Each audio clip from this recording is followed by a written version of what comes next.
Donc bonjour à tous et bienvenue pour cette nouvelle webconférence. Donc une webconférence qui s'inscrit dans le programme phare. Donc le sommaire, je vais juste refaire un petit point sur le cadre dans lequel se passe cette webconférence, donc le dispositif phare.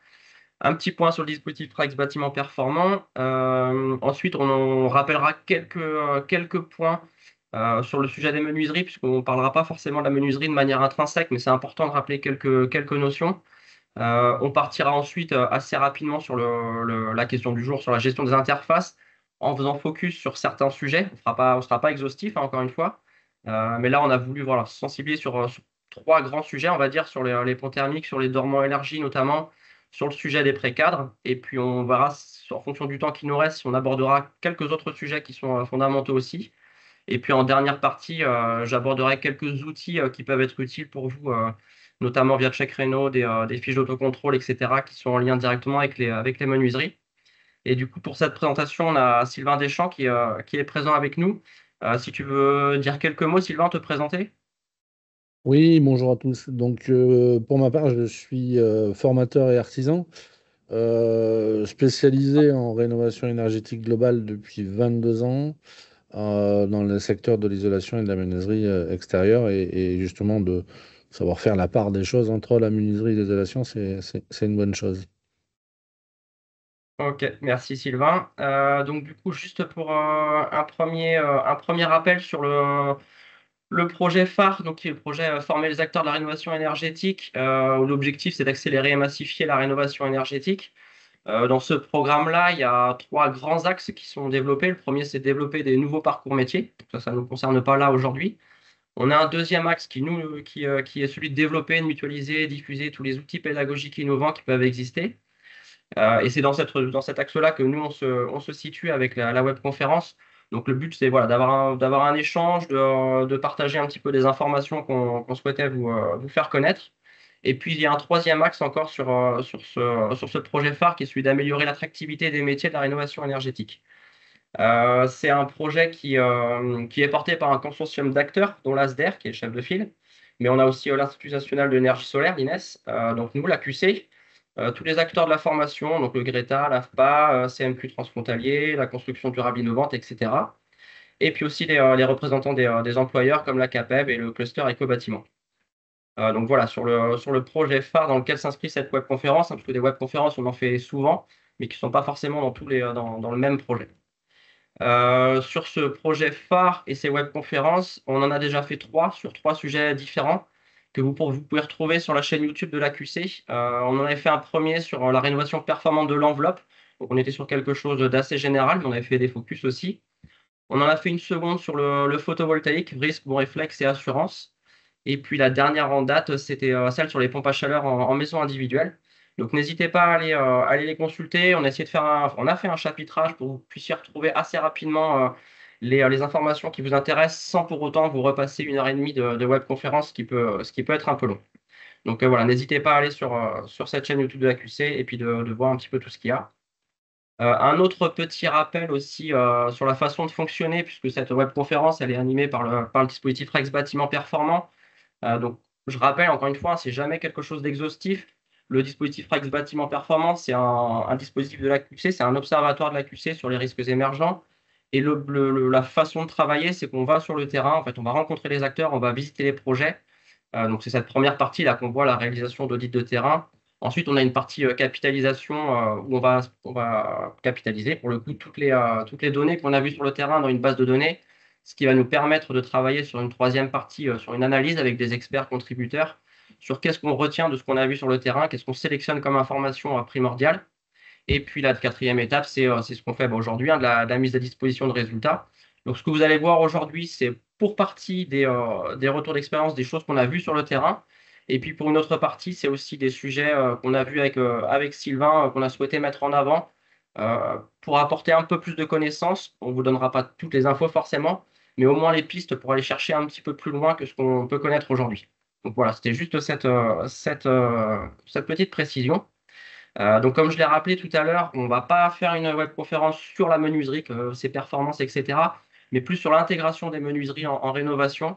Donc que ce soit côté conception, et puis vous verrez aussi, hein, il y a une partie un peu matériaux, des matériaux assez typiques, techniques qu'on peut utiliser. C'est pas, on n'est pas là pour faire la promotion des matériaux, mais à certains endroits, il y a des matériaux qui existent et qui peuvent faire la différence d'un point de vue thermique. Mais cependant, il nous semblait intéressant quand même de rappeler quelques généralités sur les menuiseries quand même. Et puis ça, on vous laissera creuser. Il y a largement de quoi faire au niveau support pour travailler sur ce côté, cette performance intrinsèque des menuiseries. Et donc, du coup, voilà, juste rappeler les critères de choix quand on parle menuiserie. On va parler de la performance acoustique, donc prendre en compte les contraintes urbaines, par exemple, etc. On va parler de la transmission lumineuse. On va parler de facteurs solaires. On va parler de thermique aussi, forcément. On va parler de confort visuel et d'éclairage. Dans les critères de choix, on parle aussi de la partie aération, ventilation. Et ça, si on a le temps, on en fera un petit focus à la fin aussi sur cette interface ventilation-menuiserie, parce que c'est très important. On peut parler aussi de regarder le côté impact environnemental avec les fiches FDES, etc., sur l'impact des menuiseries. Question sécurité aussi sur les menuiseries, un point qu'il faut avoir en tête. Et puis le confort d'utilisation, la facilité d'utiliser les ouvrants. Donc ça, c'était un premier point. Pour continuer aussi, quand on parle menuiserie, vous entendez forcément parler du classement AEV. Donc, il va encore une fois être des choix qui vont devoir être faits en fonction de contraintes environnementales, hein, air, eau, vent. Ça, c'est des points qu'il faut avoir en tête aussi. Ensuite, on va être sur la question des matériaux qui composent cette menuiserie, donc bois, PVC, alu, mixte, qui vont parfois être contraintes aussi par rapport à des choix urbanistiques, à des questions de monuments historiques, des obligations à respecter. Et puis ensuite, quand on va passer, et là, on va rentrer un peu plus dans notre sujet du jour, sur la mise en œuvre, où là, on va avoir en tête de réfléchir un petit peu sur le type de pose qu'on peut avoir sur les menuiseries. Est-ce qu'on est sur des menuiseries qui sont en applique, qui sont déjà disposées au nu intérieur-extérieur, qui sont en tunnel, en tableau, etc.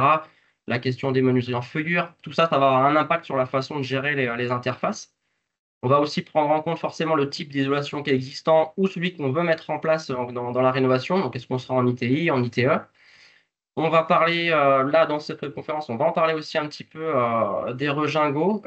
Voilà, est-ce qu'ils sont présents, pas présents, est-ce qu'il faut les refaire, etc. La question des dormants, qui sera un beau sujet focus de Sylvain tout à l'heure.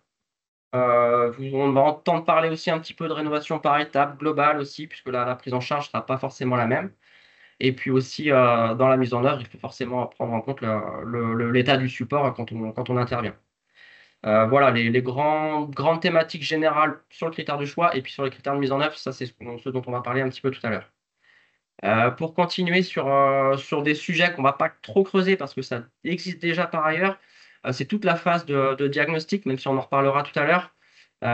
Et pour ça, j'ai mis cette slide du MOOC Rénovation Performante Risque et Bon Réflexe qu'on a fait avec l'AQC depuis un petit moment et qui est en ligne, en ligne permanente. Donc ça veut dire que vous n'êtes pas obligé d'attendre une ouverture du MOOC, il est ouvert en permanence. Donc vous pouvez dès aujourd'hui vous inscrire et puis aller voir. Et il y a une séquence spécifique sur les menuiseries et notamment une première partie qui est vraiment dédiée à ce diagnostic. Donc je vous invite vraiment à prendre ce QR code, à le mettre de côté pour vous, parce qu'il y a certains points qu'on ne va pas détailler aujourd'hui et vous trouverez des réponses sur ce MOOC. Donc n'hésitez pas à le mettre de côté, à bien le conserver. Voilà sur la partie, on va dire, information générale. Quelques rappels avant de laisser la parole à Sylvain et sur cette question des dormants aussi. Juste quelques rappels génériques encore une fois. Quand on parle des dormants, donc c'est vrai qu'en rénovation, on doit faire cette reconnaissance du dormant quand il est existant. Et surtout dans le cas où on veut le conserver. Donc il faut regarder voilà, si c'est un dormant en bois, par exemple, est-ce qu'il est sain, etc. Si on souhaite le garder, bah, il y a des traitements, ou alors sinon il y a une dépose partielle qui peut être faite. Quand on a des dormants plutôt métalliques, ben, on va quand même regarder au niveau corrosion où est-ce qu'on en est, etc. S'il y a des traitements anti-corrosion qui doivent être faits, ou encore une fois une suppression partielle du dormant. Et puis en troisième point, c'est de quel que soit le type de dormant, de vérifier sa bonne fixation, puisque ça va engendrer quand même beaucoup de choses derrière. Des points clés qu'il faut avoir en tête aussi, on ne conserve pas un dormant quand il est sur une menuiserie qui fait aussi office de garde-corps.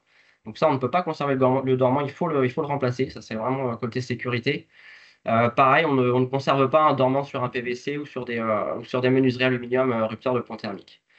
Et enfin, quand on va conserver, et ça va être la slide juste après qui va illustrer un petit peu ce propos, quand on va conserver le dormant, il faut assurer sa durabilité. Et pour ça, il y a deux points clés qu'il faut avoir en tête. Le premier, c'est qu'on va devoir le protéger. Donc, on va avoir un habillage sur ce dormant existant. Et le deuxième point important, c'est que cet habillage, il va falloir ventiler en fait, le dormant, l'espace entre le dormant et l'habillage pour assurer une conservation dans le temps, pour pas qu'il y ait de l'humidité à stagner, des pourritures à arriver, etc. Donc ça, c'est le premier point quand on choisit de conserver les dormants. Et puis le deuxième point, quand on choisit soit de conserver partiellement le dormant, c'est de savoir si on a un regingot qui est présent ou pas. Et quand il n'est pas présent, de prévoir la reconstitution du regingot. Et ça doit respecter des indications qui sont prescrites au DTU 36.5. Voilà, sur des petits rappels au préalable, avant d'aller sur la question du dormant, des dormants élargis, etc. Dernière chose aussi, quand on parle menuiserie en rénovation, on a plein d'interfaces qui arrivent sur ce sujet. Donc là, j'ai repris une petite illustration que vous retrouverez dans le MOOC aussi. C'est une façon de naviguer dans le MOOC. Donc on voit ici un peu tous les types d'interfaces qu'on peut avoir quand on parle menuiserie. On va avoir tout ce qui concerne la menuiserie et la toiture. On va avoir tout ce qui concerne la menuiserie et l'ITE, les menuiseries et l'ITI, donc toutes les interfaces qu'on va avoir à gérer à ce niveau-là. On va avoir aussi toutes les questions qu'on ne va pas aborder aujourd'hui, mais qu'on a déjà traitées par ailleurs aussi sur plein d'autres sujets. C'est l'occultation et les menuiseries, comment on gère ces interfaces-là. Les menuiseries structures, forcément. Et puis, j'en ai parlé tout à l'heure aussi, l'interface entre les menuiseries et le système de ventilation du bâtiment. Et puis, dans une moindre mesure, les menuiseries chauffage, ça, c'est plus les questions notamment sur tous les équipements de chaleur, enfin, tous les équipements de génération de chaleur qui ont besoin d'une prise d'air extérieur, etc. Ou avant rénovation, on n'a pas toujours cette prise d'air extérieur. Donc voilà, il y a une interface qui existe aussi à ce niveau-là. Toujours est-il que pour démarrer et revenir sur la question des dormants, on va partir sur ce petit point de la question des dormants élargis. Et du coup, Sylvain, je te laisse la main sur cette partie-là, avec quelques premières illustrations de constats qu'on pourrait qualifier de non-qualité, on va dire, qu'on peut voir sur le terrain. Ouais. Ouais, merci Samuel. Oui, effectivement, quand on est rentré en contact tous les deux, on s'est dit, aujourd'hui, la menuiserie performante, c'est quoi? Et quelles sont les interfaces qui sont intéressantes à traiter? Ce qu'on arrive assez facilement à constater, alors là, j'ai pris une image, je suis allé un peu loin dans l'extrême du cas présent, c'est de se dire qu'on a un menuisier qui est venu faire un remplacement de menuiserie tel que l'a demandé le client, hein. C'est des choses qui sont tout à fait normales. Et on se retrouve derrière, après, à arriver sur une rénovation, à isoler, du coup, cette maison par la suite. Donc, on a souvent un décalage de 2 à 3 ans entre le moment où l'intervention du menuisier et l'intervention des autres corps d'État arrivent en arrière. Et on se retrouve avec ce constat-là, c'est qu'effectivement, on a une super menuiserie, c'est génial, c'est formidable, mais du coup, en isolation, comment on fait? Et donc là, bah, se pose la question du rôle du menuisier vis-à-vis de ses compères et de la performance globale du bâtiment. Et c'est de se dire comment je peux me positionner en termes d'anticipation pour arriver à ce que mon remplacement de menuiserie ne génère pas non plus derrière de la non-qualité sur une rénovation qui pourrait être dite faite par étapes si effectivement cette rénovation n'est pas globale d'entrée. Donc c'était de se poser cette question-là et de se dire, bah, ça, aujourd'hui, on ne devrait plus avoir à le voir. Et bah, comment on peut faire et qu'est-ce qui nous est proposé aujourd'hui pour arriver à faire quelque chose et travailler dans l'anticipation. Alors, comme vous l'avez vu juste avant sur la photo, lorsqu'on conserve le dormant en définitive et qu'on fait de la pose en rénovation, on a quelque peu du coup un dormant élargi côté extérieur et qui nous permet dans certains cas effectivement d'arriver à faire de l'isolation extérieure. Et c'est un peu un des avantages, j'ai envie de dire, malgré tout, de la pose en réno, c'est d'avoir en définitive bah, pas d'élargisseur de dormant à prévoir, puisque du coup, c'est l'ancien cadre, l'ancien dormant qui va effectivement jouer ce rôle-là. Mais dans le cas d'une dépose totale, et ben, du coup, il y a toujours un peu cette question-là. Donc, on arrive effectivement à parler de ça et de ce qu'on fait. Donc, on peut voir sur la diapo d'après que ben, quel est le résultat quand on n'a pas anticipé ces choses-là. C'est-à-dire que ben, du coup, on est venu faire un habillage ben, comme on a pu le faire Et là, des fois, on peut blâmer le plaquiste. Mais en définitive, si le menuisier, en amont, n'a pas fait le travail qu'il fallait pour laisser la place justement aux autres corps d'État d'intervenir dans des façons qualitatives, on se retrouve avec ça. Et derrière, le menuisier va se plaindre parce qu'il n'arrive même plus à dégonder la fenêtre une fois que les autres corps d'État sont passés. Donc là, on en revient aussi, il y a une notion après d'entretien des ouvrages et même des fois tout simplement de réglage, parce que suivant le type de menuiserie, le réglage se fait par démontage de l'ouvrant pour permettre le réglage de la menuiserie. Et là, on se retrouve dans une incapacité totale à modifier les réglages, donc du coup, d'assurer la pérennité de l'ouvrage durant sa vie et d'assurer son étanchéité. On a parlé tout à l'heure, Samuel a rappelé la notion des tests AEV, hein, air au vent. Ben là, du coup, sans réglage, parce qu'une menuiserie, ben, ça travaille, c'est un élément mécanique, et ben, si on ne peut plus accéder au réglage, et ben, du coup, cette notion-là, elle se dégrade. Donc, on voit bien que la menuiserie s'inscrit dans une notion des interfaces qui amène quelque part une responsabilité au menuisier d'avoir un minimum d'anticipation sur ce qui va se passer. Et du coup, ben, quel est le positionnement de la menuiserie et quels vont être les travaux envisageables par la suite, même si le client n'a pas eu tout de suite le réflexe de le dire, aussi bien ça peut venir. Et là, on se rend compte d'une isolation extérieure qui a été réalisée sans changement des menuiseries et on avait une entrée d'air sur la menuiserie qui était située là pour le coup dans le dormant et pas dans l'ouvrant. Et du coup, on a envie de dire que l'entreprise qui a fait l'ITE a voulu bien faire, a voulu faire son travail à 100% en ayant mis de l'isolation dans le tableau de fenêtre, mais du coup, qui vient obstruer la ventilation, l'entrée d'air sur la ventilation. Donc, on va créer des désordres. Et du coup, dans ces changements de menuiserie, sans modification d'emplacement, on a toujours effectivement cette question, c'est de se dire comment va venir au cas où l'ITU ou l'ITE? Est-ce que je vais avoir suffisamment de place pour mes interventions à venir? Et est-ce que je vais avoir par conséquent deux positions? Est-ce que je préserve à tout prix le clair de vitrage?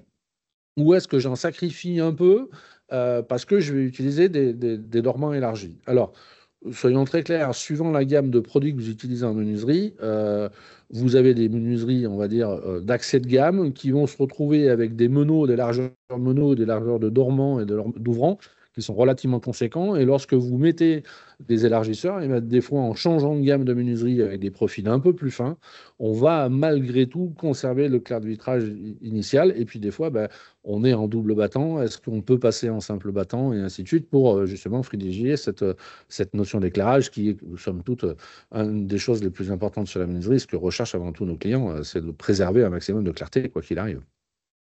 D'accord?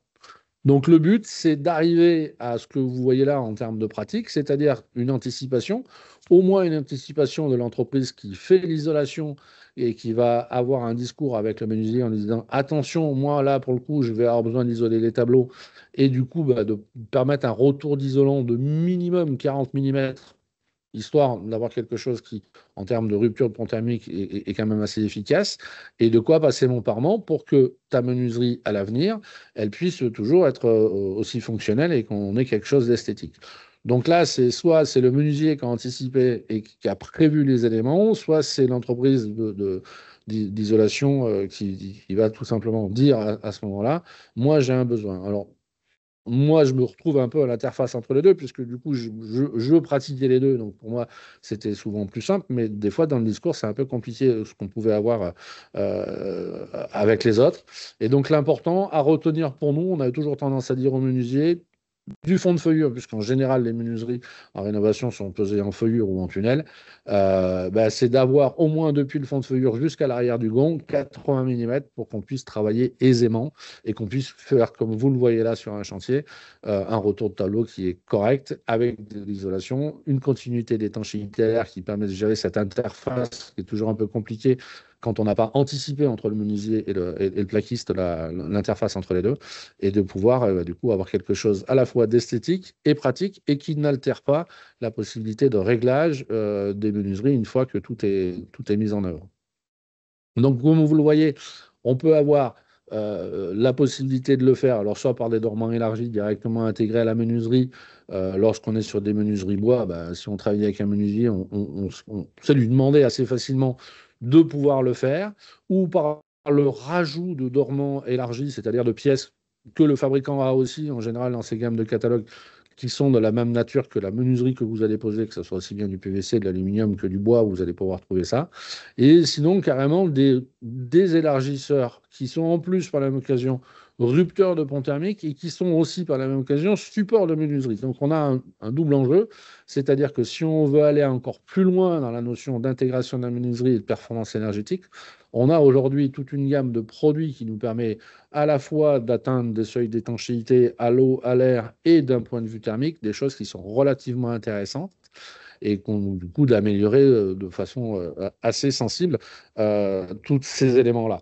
Donc du coup, ça veut donc dire qu'effectivement, il faut un minimum d'anticipation et s'inscrire effectivement, encore une fois, dans une continuité et de ne pas travailler en intervention seul. Et on a envie de dire que le monogeste, c'est bien, mais le monogeste qui prévoit de l'étape par étape, c'est quand même nettement mieux, parce que lorsqu'on est en rénovation globale, en général, ces choses-là sont traitées au niveau de la conception à ces niveaux-là. D'accord? Donc on va effectivement, si possible, réaliser des carnets de détails, mais au moins, tout simplement, lors des réunions, faire au minimum des croquis pour que tout le monde soit d'accord et qu'on ait bien un visuel sur les éléments et qu'on sache exactement quel matériau on va utiliser, à quel endroit, et que du coup, on puisse aller jusqu'à des choses qui sont très performantes, parce qu'on a même du regingot isolé, de l'appui de fenêtre isolé, qui fait pour les supports de fenêtres à tous les niveaux, même au niveau des barres de seuil, des baies vitrées. Il y a vraiment aujourd'hui une étendue de produits qui sont assez impressionnantes Et à ce justement, du niveau-là. coup, sur la partie produit, c'est la slide d'après, mais c'était important d'avoir cette première slide où l'anticipation, le dialogue et puis la prescription des matériaux. Voilà, on arrive sur les matériaux, mais la conception et puis le dialogue est en amont et est fondamental. Du coup, je te laisse voilà, reprendre la main sur cette petite slide qui reprend Ouais. un petit peu ce que tu as dit. Oui, effectivement. Alors aujourd'hui, parce qu'il m'est arrivé d'entendre de la part de certains menuisiers me dire: ah ouais, mais mon fabricant ne propose pas de dormant élargi, ne propose pas d'élargisseur et ainsi de suite. J'ai dit: mais ça, c'est pas très grave. Si ton fabricant de menuiserie ne sait pas le faire, on a aujourd'hui des gammes chez les différents fabricants, dont on pourra vous lister les éléments après, hein, des éléments qui s'adaptent et qui sont valables sur une bonne trentaine de profils différents de menuiserie et qui sont eux-mêmes supports éventuellement de menuiserie et qui font rupteur de pont thermique en même temps. Donc, du coup, on a vraiment des choses qui sont vraiment très bien faites, que ce soit du PET recyclé, du polyuréthane recyclé ou des éléments. Et vous avez même sur un des éléments dont on reviendra parler tout à l'heure avec la ventilation, des impostes de fenêtres éventuelles pour l'intégration de volets roulants, rénovation et ainsi de suite, qui sont déjà finis, c'est-à-dire qu'ils sont soit en aluminium laqué, soit en PVC et qui peuvent être dans la teinte de la menuiserie que vous posez. Donc, l'étendue des produits aujourd'hui à notre disposition est effectivement impressionnant à ce Ok, niveau-là. merci. Donc, du coup, voilà, juste le rappel, hein, dans ces produits-là, à chaque fois, il faut quand même revérifier en termes techniques le volet thermique, la résistance à la compression, puisque du coup, on va forcément amener aussi potentiellement des baies vitrées, etc., qui ont un poids non négligeable. On aura aussi la question de la résistance à l'eau, l'humidité, puisque forcément, on peut avoir un contact à l'eau en fonction de l'emplacement de ces pièces-là. Et puis aussi une question de classement au feu qui doit être donnée sur ces matériaux. Ouais, effectivement, ouais, c'est vrai qu'en termes de caractéristiques, aujourd'hui, il y a des produits qui correspondent à tous les niveaux, même avec des classements en C plus D, avec les isolations extérieures, avec la notion de progression du feu et l'intégration des menuiseries, qui correspondent parfaitement à ces sujets-là. Donc aujourd'hui, il y a vraiment des choses qui sont intéressantes à ces niveaux-là, quoi. Ouais, tout à fait. Et je fais une petite exception, mais je vois dans les commentaires qui passent, oui, ça peut être valable aussi bien en ITE qu'en ITI. Pour le coup, l'utilisation de ces pièces, Ah, ça clairement, peut être valable. clairement dans tous les cas. Et d'ailleurs, on a un exemple sur la slide d'après, c'est un exemple de mise en œuvre. Et là, on était sur une ITI pour le coup, sur une rénovation de bâti ancien, avec l'utilisation d'un seuil. Mais je te laisse expliquer un petit peu les choses. Ouais, ben, aujourd'hui, on fait souvent le constat, quand on arrive à la prise de cote, hein, moi ça a été le cas encore pour moi pas plus tard que la semaine dernière, on arrive à la prise de cote et on se retrouve sur des chantiers sur des bâtis anciens où bah, la présence d'un rogingot, la présence d'un seuil conforme et ainsi de suite, surtout en termes aujourd'hui de dimension, parce qu'on pouvait avoir des seuils avant qui faisaient 30 mm de large, aujourd'hui on a des portes d'entrée qui font 68, 78, 98 mm d'épais. Et du coup, on veut reposer correctement nos éléments, même quand on est en feuillure. Et du coup, on se pose la question, bah, du coup, je vais casser le truc, je vais faire intervenir un maçon, je vais être obligé de déposer, il va falloir qu'il revienne, ou alors il faut que j'utilise un mortier, machin. Aujourd'hui, il existe des produits qui nous permettent d'être posés relativement rapidement et qui sont vraiment sécures à tous les niveaux et qui permettent de créer de vraies ruptures de pont thermique à ces niveaux-là. Aujourd'hui, on en est rendu sur des chantiers où on ne demande même plus aux maçons de nous faire les seuils. C'est-à-dire que, et en plus, ça évitera dans certains cas d'avoir des erreurs sur ces sujets-là. C'est-à-dire que les seuils, on les commande en même temps que les menuiseries et on vient poser nos seuils en amont et on pose notre menuiserie directement dessus, quoi. On n'a pas besoin d'attendre 48 heures pour que c'est séché, qu'il y ait du décoffrage et ainsi de suite. Et en plus, on a des éléments qui sont rupteurs de pont thermique et qui amènent une continuité thermique au niveau de l'isolation des planchers bas et ainsi de suite, et qui sont relativement intéressantes et qui sont résistantes à des compressions qui sont assez impressionnantes. Donc aujourd'hui, on a une solution aussi pour intervenir, j'ai envie de dire, seul, avec un résultat qui est probant en termes de planéité, en termes de compression et de thermique en même temps. Ok. Alors, j'espère que c'est pas une question piège, mais voilà, je vois que ça a été abordé dans la conversation et après, je laisserai défiler sans reprendre Mais par rapport à tout ce qui est ma prime rénov, C2E, etc., le remplacement du dormant, est-ce qu'il est systématiquement obligatoire? Si c'est une question piège, on passe et on cherchera l'information exacte parce que je sais que ça peut dépendre dans certains cas, en fait. Exactement, tout dépend si on est dans la rénovation d'ampleur ou on est dans du monogeste et ainsi de suite. On rappelle que pour les aides financières, c'est le remplacement uniquement du simple vitrage et qu'il y avait passé un temps quelque chose qui circulait comme quoi il n'y avait que la pose en rénovation qui était éligible aux aides. C'est plus tout à fait le cas, il y a plus de soucis, mais ça dépend dans quel cadre on se situe en fait. Donc c'est un peu un piège parce qu'ils répondent sans connaître la nature du chantier et que chaque chantier est différent. Ça va être un peu un piège effectivement. Ok. Et puis, dernière chose, donc on a parlé de côté sécurité incendie. En effet, sur ces matériaux-là, vous avez normalement aussi des indications sur enfin, dans voilà, quelle classe de feu, etc., ils sont utilisables. C'était notamment une question par rapport au PU, etc., quoi. Oui, et s'ils sont revêtus ou non, et par quoi ils peuvent être revêtus. Ok, merci. Du coup, on va passer sur un sujet un petit peu dans la continuité, mais un peu plus spécifique sur l'ITE, sur les menuiseries et l'ITE, avec pareil, hein, quelques slides de non-qualité que nous on a pu voir sur le terrain. Vous avez peut-être déjà vu, hein, puisqu'on avait parlé ITE dans le cadre d'une autre webconférence il y a 2 ans, où on avait voilà, des choses qu'on pouvait voir comme ici, par exemple. Même si on a une isolation des tableaux qui est bien faite, on avait une ITE qui a été faite avec un remplacement de menuiserie, mais le choix avait été fait de quand même avoir des menuiseries en applique intérieur. Donc ça pose voilà, la question du clair de vitrage aussi, hein. Si en plus on le met à l'intérieur, ben, on a aussi un côté un peu non qualité. Ça va poser la question aussi de l'intégration des volets roulants, etc.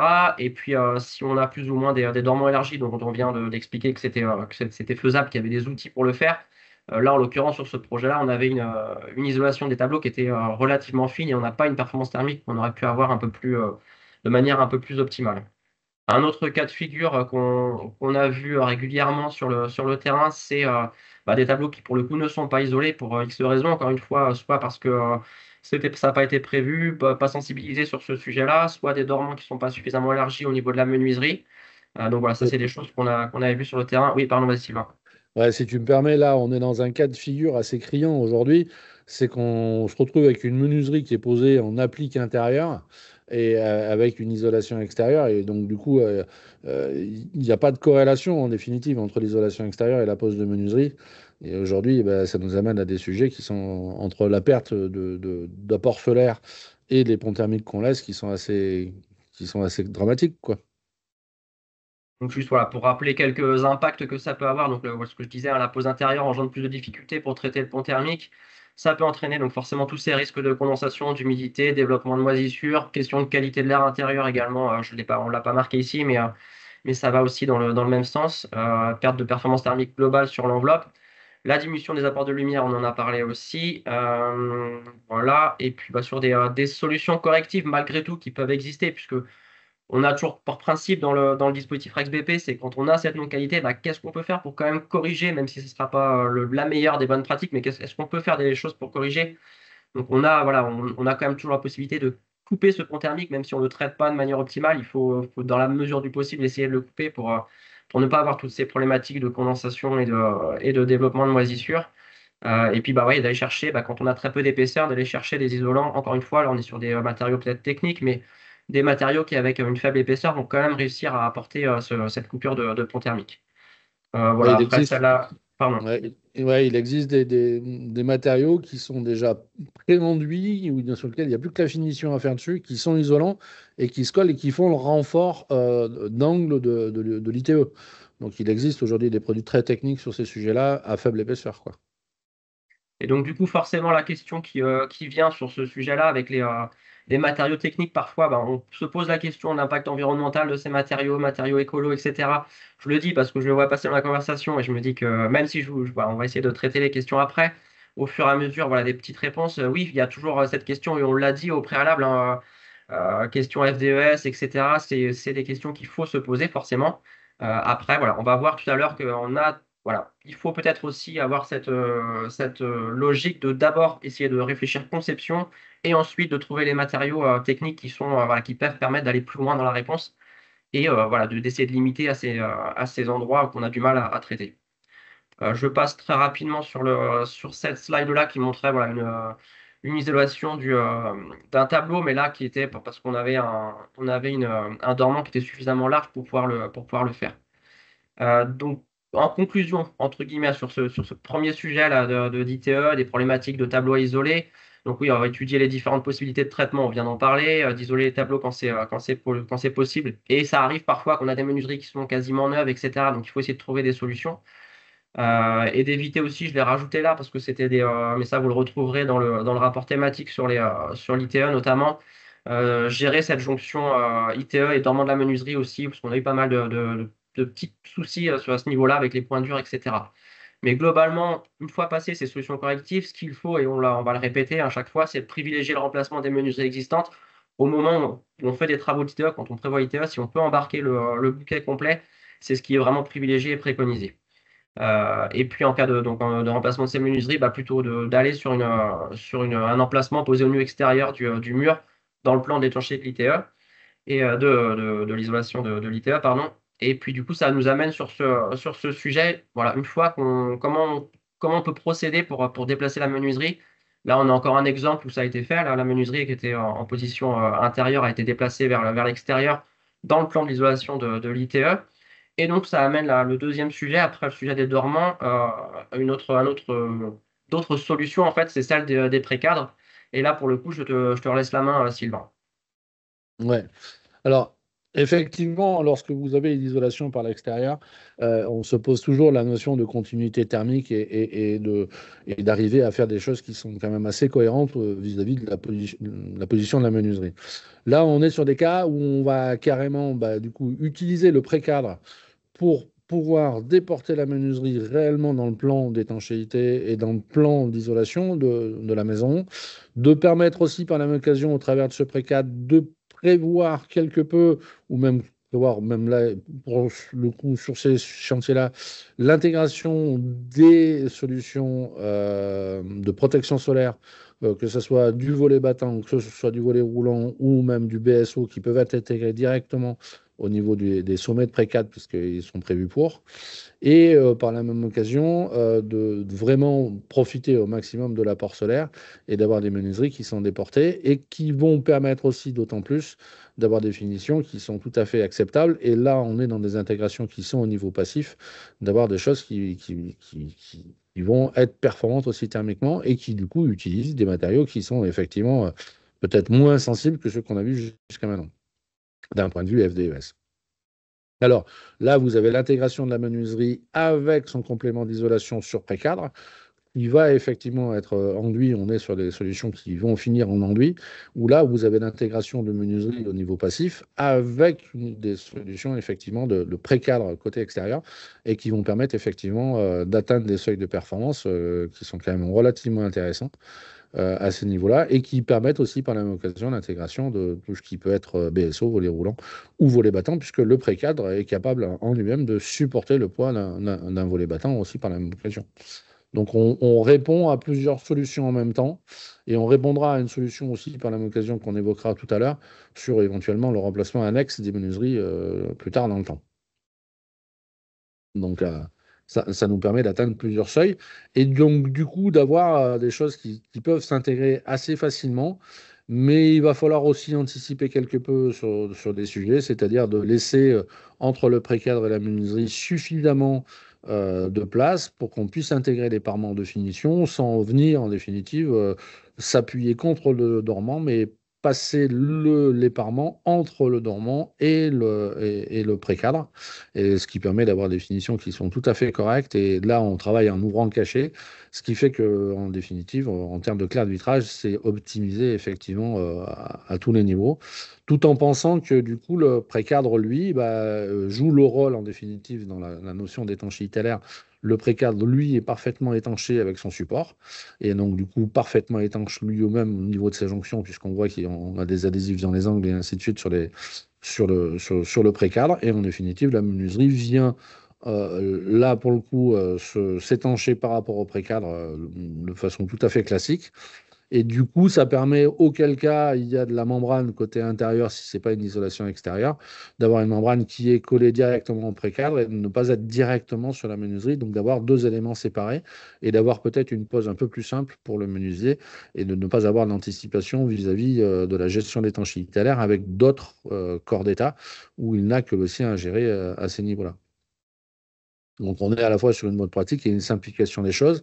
Et aujourd'hui, vous avez alors une fois le précadre bois tel que vous l'avez vu là, ou d'autres précadres fabriqués par d'autres fabricants dans d'autres matériaux qui sont isolants et qui intègrent par eux-mêmes du caisson de volet roulant ITE, qui nous permet d'avoir soit du volet roulant, soit du BSO en direct, et d'avoir une menuiserie qui est intégrée avec une rupture de pont thermique de haut niveau, et qui nous permet effectivement de limiter le pont thermique d'intégration de la menuiserie et de prévoir effectivement la fermeture par la même occasion, et de ne pas avoir de pose de volet roulant rénovation qui viennent se poser après ensuite dessus. Donc, ce sont des solutions techniques qui sont envisageables aujourd'hui et qui se mettent en œuvre assez rapidement et assez simplement. Et on est assez très rapidement étanche en utilisant tout ce qui va bien en termes de mastic, de catégorie et ainsi de suite qui vont s'intégrer avec. Et donc, du coup, on atteint des seuils de performance et de démontabilité qui sont quand même assez intéressants à ces niveaux-là. Et je rebondis du coup sur ce que tu dis, d'utiliser les bons produits qui vont avec, etc. C'est vrai qu'aujourd'hui, les fabricants de ces outils préconstruits, ils fournissent aussi tout le matériel d'étanchéité qui va bien avec, etc., pour vraiment respecter les compatibilités de matériaux, assurer l'étanchéité, etc. Il y a vraiment des carnets de détails qui existent aussi. Donc vous pouvez avoir vos carnets de détails, mais aussi il y a des préconisations qui existent avec ce type de matériaux. Il est clair que si on est aujourd'hui, effectivement, avec l'isolation par l'extérieur, soumis à des intégrations de menuiserie qui vont jusqu'à des classes E, E2 en fonction des expositions au vent du bâtiment, la hauteur du bâtiment et le type de logement, on va se retrouver effectivement à des intégrations qui nous permettent en termes d'étanchéité de répondre à tous les niveaux, à ces niveaux-là. Et ça, c'est vraiment très bien. Là, on a un exemple aussi d'un précadre en fibre de verre qui vont pouvoir être mises en place côté extérieur, où là, l'intégration de la menuiserie se fait de façon, tout ce qu'il y a de plus simple à l'intérieur. Et là, très honnêtement, j'ai pas envie de dire que c'est un jeu d'enfant à monter, ce type de choses-là, mais du coup, c'est préfabriqué. Le précat de bois, ça demande une certaine technicité en termes d'outillage, d'assemblage et ainsi de suite que n'ont pas forcément accès tous les menuisiers. Mais là, ce type d'éléments-là sont recoupables en longueur, s'assemblent par des éléments qui sont vissés et les menuiseries viennent se visser à l'intérieur. Donc, en définitive, ils sont eux-mêmes support directement de la menuiserie. Donc, en définitive, ça permet aux menuisiers d'avoir quelque chose d'assez simple à utiliser et d'avoir des choses qui sont très performantes. Après, vous avez tout simplement la menuiserie pose en applique extérieur, mais aujourd'hui, tous les fabricants de menuiserie n'ont pas dans leur gamme des menuiseries qui peuvent être posées en applique extérieur. Et ces solutions-là vous permettent d'accéder à la pose en applique à l'extérieur avec des fenêtres qu'on a l'habitude de poser en tunnel, tout ce qui est de plus basique et logique de ces niveaux-là, quoi. Je rebondirai très rapidement aussi sur quelques remarques qui peuvent être faites dans la conversation. C'est vrai qu'il y a plusieurs questions qui se posent. La question du coût, ben, là, on est vraiment sur une approche technique en fait. Quelle solution technique on peut avoir? Oui, clairement, il y a des produits qui vont engendrer des surcoûts, etc. Là, on n'a pas abordé ce sujet-là, parce que là, c'est vraiment un sujet d'économie, de conception. Voilà. Est-ce que je joue sur la conception? Enfin, voilà, il y a toute une question à se poser hein, sur quel système je vais mettre en place. Ce sera peut-être moins onéreux et c'est aussi efficace, ou j'ai des contraintes vraiment très fortes. Et là, je n'ai pas le choix. Si je veux être performant, bah, voilà, il faut que je mette en œuvre ce type de conception. Donc oui, forcément, il y a une question de coût à intégrer systématiquement.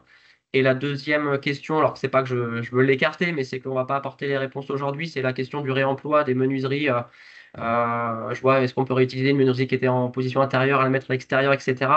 Je pense que la question du réemploi, ça engendre beaucoup d'autres questions qu'on va pas techniquement parler ici, je pense pas, sauf peut-être à la fin, en deuxième partie, si toi, Sylvain, t'as des infos là-dessus. Mais bon, c'est un sujet sur lequel on commence fortement à travailler, hein, le réemploi, enfin, depuis quelques temps déjà. Côté AQC aussi, c'est un sujet dont on s'empare, mais voilà, moi, je suis pas du tout spécialiste de ce sujet-là. Donc, moi, je n'aborderai pas ce sujet-là. Après, Sylvain, si tu as des informations, pourquoi pas. Oui, j'en ai quelques-unes, mais on pourra effectivement l'évoquer. Ouais. Donc, juste une petite slide de récap, en fait, hein, sur ce dont on vient de parler. Il y a voilà, plusieurs types de matériaux qui ne sont pas forcément faits avec les mêmes composants. C'est vrai qu'il y a le côté recyclé qui est très vanté par les producteurs, etc. Donc, cette question de FDES, il faut s'appuyer sur les fiches de déclaration environnementale, voir comment sont faits ces matériaux, et puis essayer de les utiliser quand on en a vraiment besoin, quoi, sur les points critiques, quoi. Oui, oui, on est forcément dans la volonté d'atteindre de performances qui sont relativement élevées quand on fait appel à ces produits-là.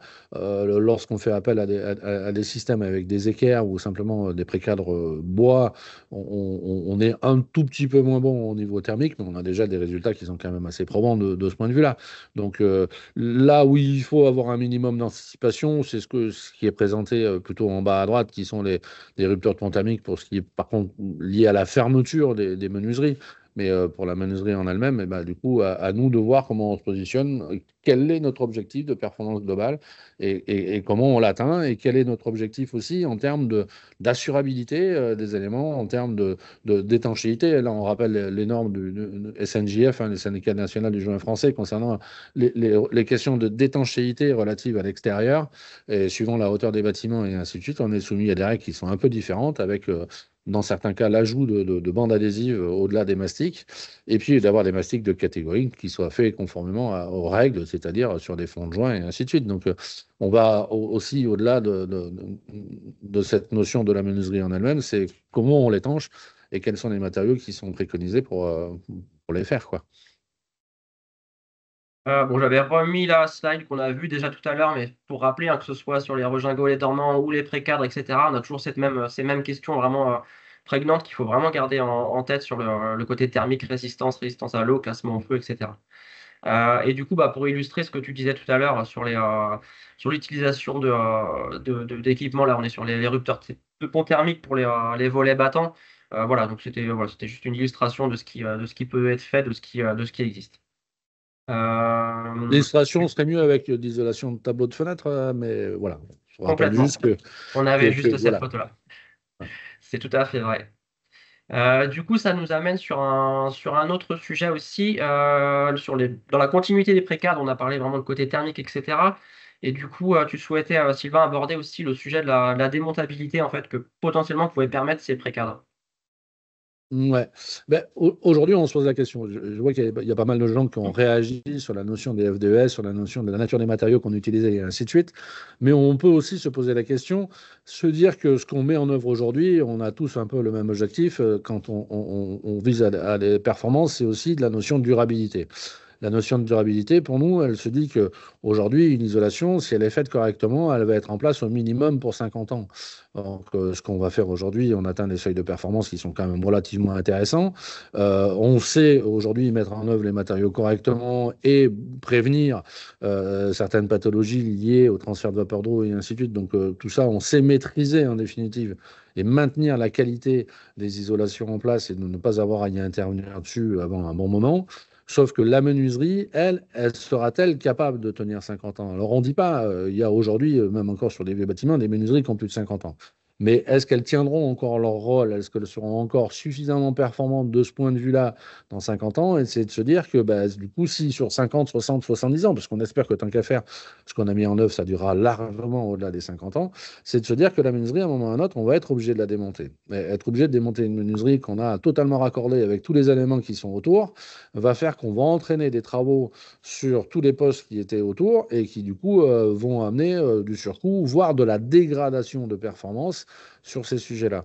Le précadre, aujourd'hui, pour moi, il permet aussi ça, quand il est bien conçu et que la menuiserie, elle est posée avec un jeu suffisant à l'intérieur des précadres, d'être relativement facile à démonter, sans altérer, en définitive, les autres corps d'état ou les autres éléments. Et c'est pour ça que je vous disais, un précadre qui est lui-même étanche par rapport à son support et qui va, lui, être étanche et sur lequel on met une menuiserie en place de façon étanche, assez simpliste, avec simplement l'utilisation d'un fond de joint et d'un mastic ou de mousse préimprégnée en fonction du jeu et du poids des menuiseries qu'on va avoir, nous permet effectivement de dire que le jour où on a à démonter la menuiserie et à la remplacer, cela est relativement simple et sans trop altérer en définitive tout ce qui se passe autour.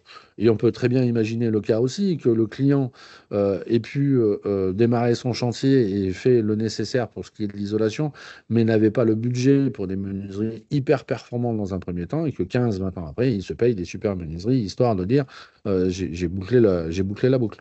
Donc aujourd'hui, la démontabilité d'une menuiserie dans certains cas, ben, moi, c'est quelque chose qui me touche aujourd'hui en disant ben, ce que j'ai mis en œuvre, demain, je serai capable de le démonter sans trop altérer le reste et sans dégrader la performance, ni nuire à l'étanchéité, à l'eau, ni à l'air du bâtiment. Et c'est de se dire d'essayer de traiter les choses un peu indépendamment. Et alors, il y a des fois, on n'a pas le choix que de raccorder les membranes directement aux menuiseries quand on est dans le cas de l'isolation par l'intérieur, mais en cas de l'isolation par l'extérieur, je ne trouve pas déconnant de pouvoir désolidariser assez simplement la menuiserie et la faire tout simplement bah, ressortir vers l'intérieur et d'être reposée au même endroit exactement de la même façon. Et si on a fait les choses intelligemment, ça se passe relativement bien. Et c'est de se dire que bah, du coup, dans la notion du réemploi, bah, qui sait que cette menuiserie qui effectivement pourrait ne plus convenir à certains points sur certains sujet en termes de performance pourrait intervenir dans d'autres cas ou sur d'autres chantiers, quoi. Donc, il y a cette notion sur laquelle il faut, moi, pour moi, être vigilant en termes de conception et en termes de réalisation, parce qu'on sait que pertinemment, pour moi, la menuiserie va durer moins de temps que l'ensemble de ce qu'on a fait en rénovation sur le bâti, quoi. Donc, c'est quelque chose sur lequel on peut anticiper les choses. Et bah, du coup, si on utilise le précad, c'est presque mieux que d'avoir des dormants élargis sur lesquels les éléments viennent se fixer dessus. Donc, c'est une autre façon d'envisager les choses aussi. Ok, alors pour sortir un peu du côté conception, mais rester sur le sujet démontabilité, il y avait une remarque dans la conversation sur le fait de pouvoir changer simplement le vitrage sur des menuiseries dont le bois serait en bon état, etc. Je ne sais pas si tu as un avis là-dessus. Alors, oui, si on reste sur les mêmes épaisseurs de vitrage, généralement, on pourrait se dire je change le vitrage de la menuiserie et j'ai pas de souci de ce côté-là. Après, tu as quand même rappelé quelque chose tout à l'heure intéressant, c'est qu'on a la notion de qualification AEV. Donc là où se pose la question du changement simplement du vitrage ou de récupération d'une autre menuiserie, c'est quelle est la qualité en définitive de celle-ci de ces points de vue-là. Comment moi je puis certifier d'une performance thermique dans l'absolu, c'est pas un drame parce que si à la limite je change de vitrage, je suis capable d'amener un élément concernant le UG du vitrage. Sur la performance globale de la menuiserie, ça va être un peu plus compliqué, mais effectivement c'est possible. Dès l'instant où on reste à peu près sur les mêmes épaisseurs de vitrage, oui, sur les mêmes poids de vitrage aussi, parce que du coup on va se poser la question, est-ce qu'une menuiserie qui avait un vitrage à 25-30 kilos, on va pouvoir l'adapter et dire bah, je vais y mettre du triple vitrage à la place et je vais passer un vitrage qui fait 80-90 kilos. Est-ce que la conception elle-même de la menuiserie, elle est capable de supporter cet écart de poids? Donc il y a tout ça, oui, il y a des possibilités, mais il ne faut pas que ça engendre non plus une usure prématurée de l'élément qu'on a laissé en place et qui du coup viendrait de le dégrader. Mais remplacer un vitrage effectivement sur une menuiserie, tant qu'on reste dans les mêmes épaisseurs et qu'on est à peu près dans les mêmes catégories de poids en termes d'acceptabilité de poids, oui, sans aucun problème. Et du Mais la coup, question généralement, air au vent, elle ne se pose pas simplement au niveau du vitrage, c'est peut-être sur ce classement-là, c'est peut-être le vitrage le plus simple. C'est sur les autres points que le classement EV se joue, quoi. ok, je prends là une remarque aussi, puisqu'on est sur l'illustration qui va bien illustrer le propos, sur le fait d'avoir un précadre en bois. Voilà, on a vu d'autres types de précadres qui avaient des niveaux de rupture de point thermique peut-être supérieurs au bois. La question c'était voilà, est-ce qu'il faut un matériau isolant en complément du cadre bois ou pas? Comment on gère ça? Ah, bah, là, tel que vous voyez sur la photo, il y a un complément en fibre de bois au-delà de la menuiserie, dans le prolongement de la menuiserie. Le vis pourrait être poussé encore plus loin avec un précadre moins épais et une fibre de bois qui revient devant le précadre dans la continuité de l'isolation aussi, ce qui amène du coup à couper encore une fois le pont thermique du précadre bois, même si on est encore sur du bois. Donc, lorsqu'on est sur des niveaux de pont thermique liés à du bois, c'est quand même moindre. On pourrait pousser le vis, effectivement, à avoir, comme on l'a au-dessus, un précade qui est déligné en épaisseur moins importante et que du coup, on ait de la fibre de bois qui passe devant le précadre aussi et que ça l'habille. Là, l'avantage de ce précadre avec le bois apparent, si on veut fixer du volet battant dessus, on a quand même de la résistance mécanique à ce niveau-là pour aller fixer du volet battant qui est quand même plus simple. Donc, tout va dépendre en définitive quel type de fermeture on veut intégrer vis-à-vis de ces précadres. Donc après, c'est un choix à faire en fonction du poids rapporté, de la méthode de fixation de la fermeture qu'on va avoir après derrière.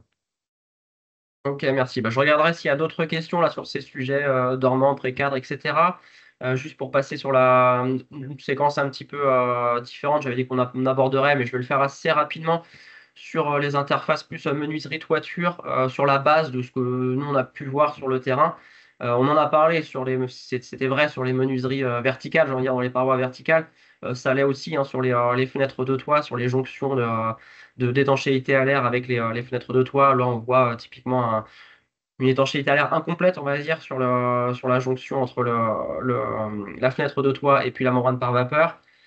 D'autres cas de figure, mais bon, ça c'est très générique et puis c'est vrai pour tout. C'est juste que parfois c'est peut-être plus compliqué d'intervenir sur ces endroits où là c'était plus les panneaux de fibre de bois voilà, qui étaient pas Ouais. continus. Mais bon, là on est plus dans des généralités plus que liées à la Ouais. menuiserie en tant que telle.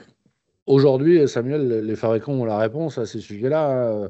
Les fabricants de fenêtres de toit vendent les jupes d'étanchéité qui vont avec, qui se raccordent au pare-vapeur, et on n'a plus lieu de venir avec le pare-vapeur se connecter directement à ces éléments-là. Donc aujourd'hui, la réponse, elle est amenée par les fabricants. Ils vendent les raccords et qui sont hyper simples à installer et qui, en termes économiques, sont nettement plus rentables que de vouloir le faire avec de la membrane et de l'adhésif.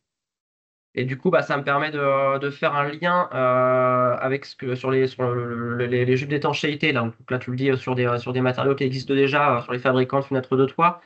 On a aussi dans le MOOC, d'ailleurs, je crois que c'est toi, d'ailleurs, dans la vidéo du MOOC qui le fait sur des menuiseries parois verticales. Là, on était plutôt dans une configuration rénovation par étape où on va changer de menuiserie, mais on prévoit déjà quand même le raccord avec une ITE future où tu montres un petit peu comment installer cette jupe d'étanchéité quand elle n'est pas faite, comment on peut la faire soi-même, comment on fait cette réservation. Donc, je vous invite, hein, le QR code que vous avez eu au début de la présentation, bah, ça peut être utilisé aussi pour cette partie-là. Donc, on sera dans la partie menuiserie, un peu plus loin dans la séquence.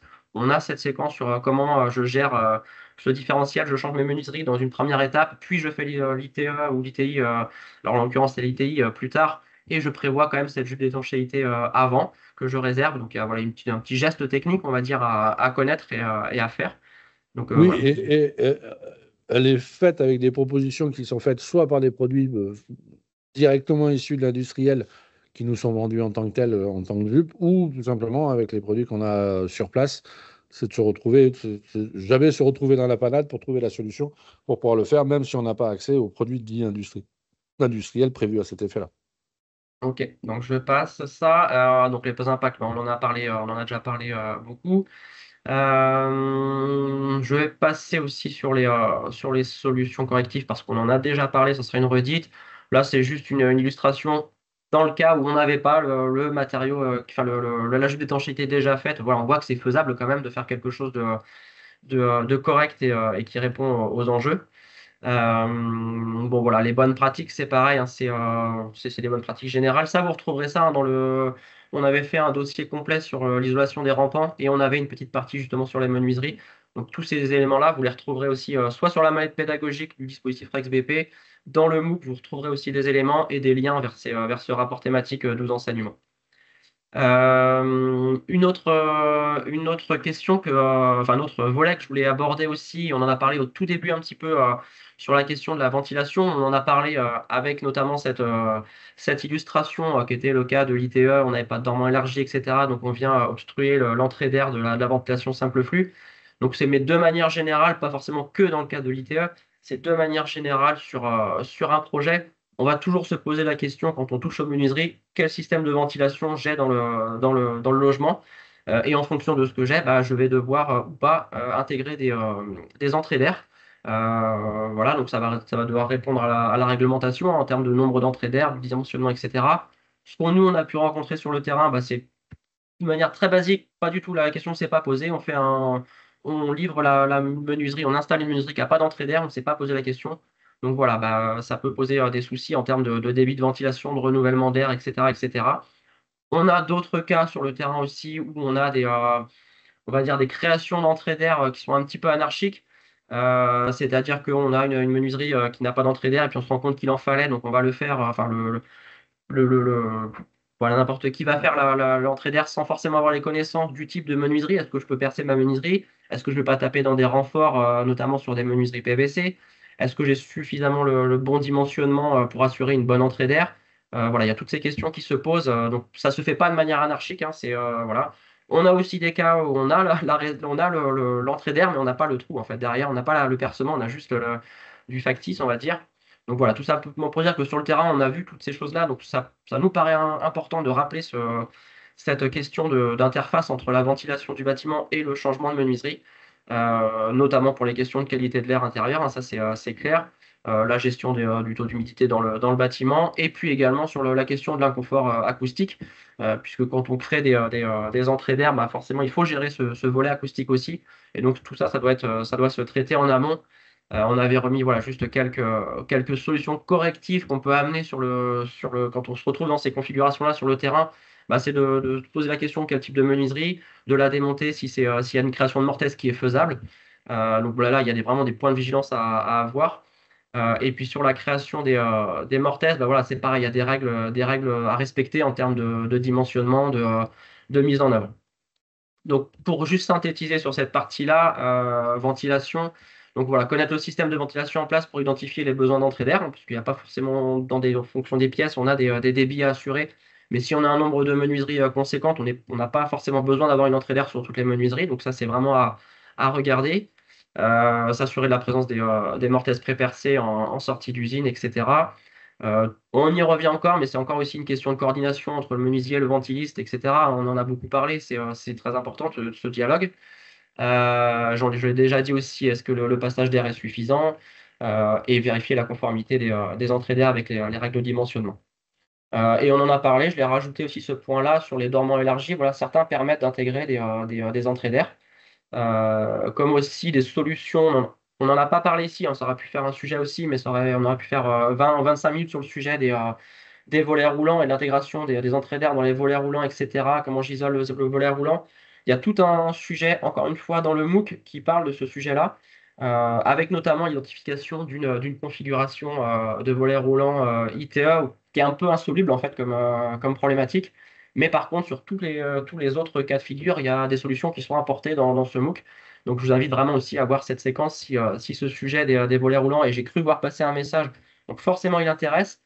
Mais après, techniquement, on peut aller très loin. Ça pourra faire l'objet d'une webconférence à part entière, hein, je pense.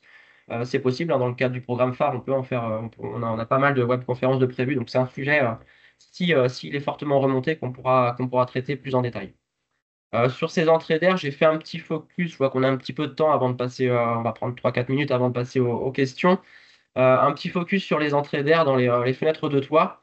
Donc ça mixe plusieurs sujets, hein. Dans les interfaces, il y a toujours plein de concomitances.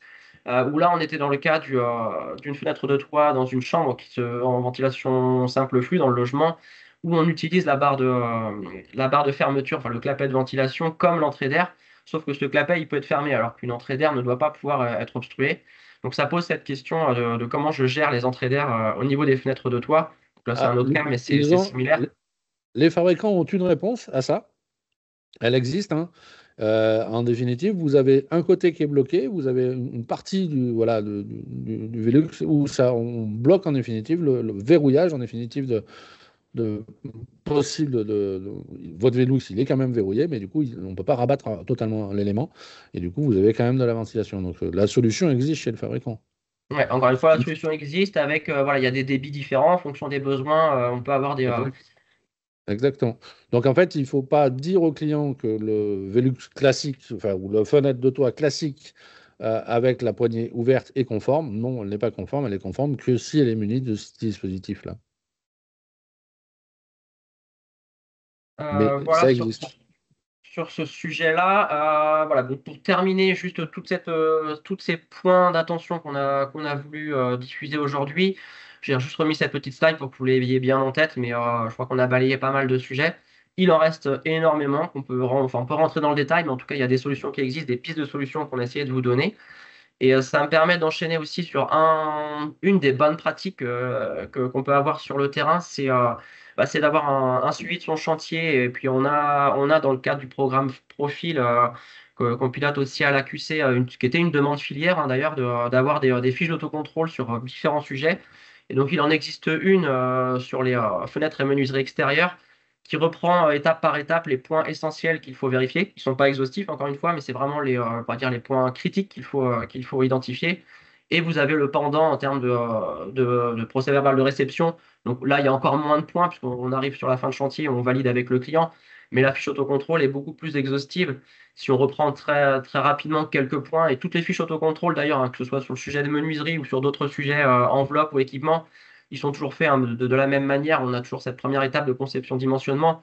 Donc là, vous allez retrouver forcément des choses dont on a parlé, quoi. Le largeur et l'épaisseur du dormant est suffisante pour réaliser un retour d'isolant côté extérieur-intérieur. Question à poser. On en a parlé aujourd'hui. Vérifier la présence d'une ventilation, etc. Donc ça, on en a parlé aussi. Ensuite, vous avez toute la partie préparation de chantier qui vous permet aussi de checker si vous avez bien, bien pris en compte tout ça. Le choix de la fixation du dormant, est-ce qu'il est adapté au support? On en a parlé, on l'a rappelé au démarrage. Voilà, on peut lister encore beaucoup de choses comme ça. On a la partie ensuite, l'étape 3 qui est la partie travaux. Pendant les travaux, qu'est-ce que je peux avoir comme point à checker? Ça me fait dire aussi que ça, ce sont des fiches qui sont validées par la filière, mais qui peuvent, si vous, dans votre pratique, vous voulez rajouter des points de contrôle, vous pouvez en rajouter en fait sur ces fiches-là. Je vous montrerai juste à la fin, je vais en parler. Mais voilà, si vous avez des pratiques particulières et que vous voulez que vos collaborateurs vérifient systématiquement si c'est bien fait, vous pouvez rajouter des points de contrôle. Sur ces fiches autocontrôle, vous avez un petit logo RGE quand ce sont des points de contrôle obligatoires en cas de contrôle RGE et puis pour répondre aux conformités RGE. Et puis donc, du coup, vous avez aussi les points de contrôle pour préparer la réception qui sont affichés sur ces fiches d'autocontrôle. Ces fiches d'autocontrôle, vous les retrouvez en version téléchargeable sur le site ProReno. Donc encore une ressource. Je vous ai mis le QR code pour que ça soit facile à conserver. Donc je crois qu'il y a 56 fiches autocontrôle donc sur tout un tas de sujets. Et ProReno, si vous ne connaissez pas, c'est la plateforme de ressources de la rénovation. Donc c'est toutes les ressources validées par la filière qui tournent autour de la rénovation. Ça peut être aussi bien tout ce qui concerne les règles de l'art, des recommandations professionnelles, des outils comme les fiches autocontrôle. Voilà, vous retrouvez tout le panel. S'il y a un centre de ressources à connaître sur la rénovation énergétique en termes d'artisans, en termes de travaux, etc., c'est ProReno. Je vous invite vraiment à aller voir ce qu'il y a dessus. Et puis, pour continuer sur ces fiches autocontrôle et aller encore un peu plus loin, essayer de se rapprocher le plus possible de votre pratique sur le terrain, vous avez la version numérique d'utilisation de ces fiches autocontrôle. Donc, c'est un outil numérique qui s'appelle Check Reno, où vous pouvez saisir votre chantier et vous retrouvez les fiches autocontrôle dedans.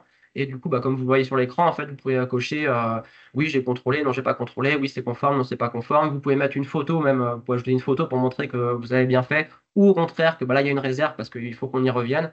Voilà, tout ça, c'est possible numériquement. Donc, c'est un outil qui est à votre disposition, qui est gratuit aussi, hein, qui a été validé par la filière. Vous pouvez le faire sur l'autocontrôle et aussi avec cet outil numérique, vous pouvez le faire en réception. Donc, c'est une réception qui est reconnue hein, avec signature de vous et puis de votre client. Donc, voilà, ça, ce sont des outils qui sont mis à votre disposition. Donc, il ne faut pas hésiter à les utiliser. Voilà ce que je voulais dire un petit peu. Je ne sais pas si toi, Sylvain, avant qu'on rebalaye un petit peu, s'il y a des questions dans la conversation, si tu as d'autres éléments que tu souhaitais partager aujourd'hui sur ce sujet-là. Non, mais je pense qu'on va répondre à d'autres questions. Il y a peut-être des choses qui vont intervenir et auxquelles on n'a peut-être pas pensé et qui vont ressurgir dans les questions. Peut-être autant accorder du temps aux questions Ok, alors je vais et quand même approfondir. je vais regarder. Je sais pas si toi, je sais pas si normalement tu as accès à la conversation, donc n'hésite pas à regarder s'il y a des questions qu'on n'a pas traitées encore. Je remonte un petit peu.